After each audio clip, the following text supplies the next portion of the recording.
M0FXB Yaesu FTX-1. Let me show you the memory channel scope. You may not have found this in the manual yet. It's on the first page of the advanced manual. And yes, I do read manuals quite a lot.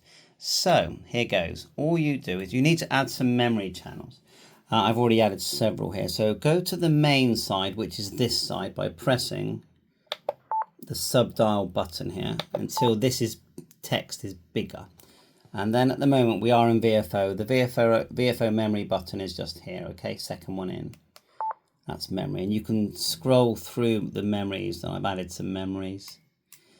And it's actually really easy to add memories. Let's add one now and show you. So we'll go to VFO, back to VFO.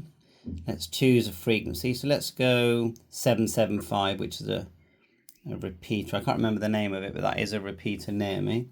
Once you've put your frequency in, I mean, you can hold down the band button and choose the band. This way it'll enter the frequency. You can actually enter the frequency tapping the zeros as well. Back.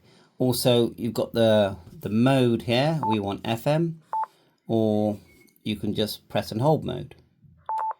Okay, and you've got presets there with preset settings like FT8, etc. So once you've got that, press and hold the function and keep going forward and or back. You can turn the function knob if you want, but this is quicker this way, back and forward. Just so you see this page, and look, there's your tone, and 94.8 is actually what we want. I turn the function knob to change. And squelch type, you can just keep tapping it, but I do want encode. That means it will transmit a tone. You know, that's the whole point of encode. It will transmit a tone and open up the repeater. Okay, so once you've got all that set, and you can do your power, if you go back, power here, and I think if you go forward, you'll even see one where you've got the frequency step there, like channel step. Back out, you've got everything in there. Press and hold, and do that again. Back to the normal screen. Remember, you've got multiple screens here with the DISP, but yeah, this is the one most people use. And yes, 3DS and multi. But anyway, to save a memory, hold down the VM. You're into your list of memories, and so turn until you find the one that's blank, and then you can press and hold VM again. And you've got that in there now. It's already added a name, but we can change that. So we can go name, and we can delete that. So if we go forward and then delete, and I've added several memories in this way. So we're going to call that one GB3. I actually don't know what that one's called, so I'm just going to, for now, for test, BB, enter. Now remember, the other thing you've got here, you've got all these other selections you can make. These aren't corresponding to what's next to them. You know, you can change the mode. You can change the frequency, which means you can actually, if you go further down, if you go back to the next channel, you can actually add a memory channel tapping this. Tap here and then go frequency. Let's go. Is it going to let me do it? Oh, well, it did earlier. But that's not the reason for this video. What I want to show you is memory channel scope. So we go back into memory mode. Make sure it says memory here. We're on the right hand side, which is the main side. And now watch this magic. Hold your finger on the scope. And as those frequencies come to life, and you can see it's not busy at the moment, you're just seeing the remnants there. And you can move through them, look. But if someone spoke,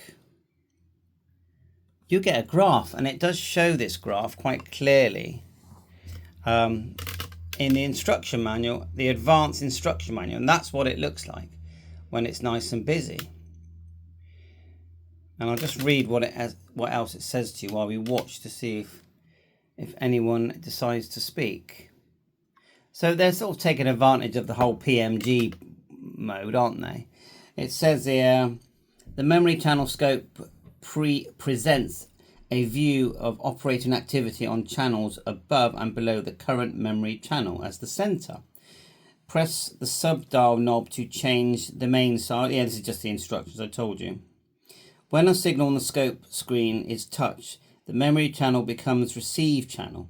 Okay, so yeah, so I get that. So if say that one there, say one popped up and you touched it, it changes to it. So it's a bit like PMG. It also says the received memory channel may also be changed by turning the main knob. To turn the memory channel scope off, press VM. Yeah, so to come out, you just do that. But to go in, you have to be in memory mode, of course. Hold your finger. Oh, look, there's one there. Look.